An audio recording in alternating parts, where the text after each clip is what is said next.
யோசித்து ஒரு செயலை தொடங்கும்போது செவிடாய் மாறிவிடுங்கள். ஏனெனில் முதலில் உற்சாகமான சொற்களை தவிர கேலி சொற்கள்தான் அதிகம் இருக்கும்.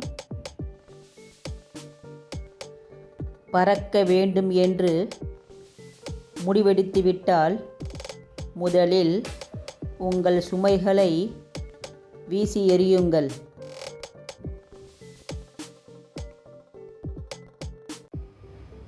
வேடிக்கை பார்ப்பவர்கள் என்ன நினைப்பார்கள் என்று நினைப்பது மிகப்பெரிய முட்டாள்தனம்.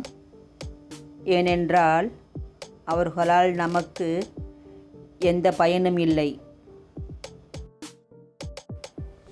முடிவுகளை தயங்காமல் எடுக்கும் திறன் இருந்தால் முன்னேற்றத்துக்கான வாசல் கதவுகள் எப்போதும் திறந்தே இருக்கும்.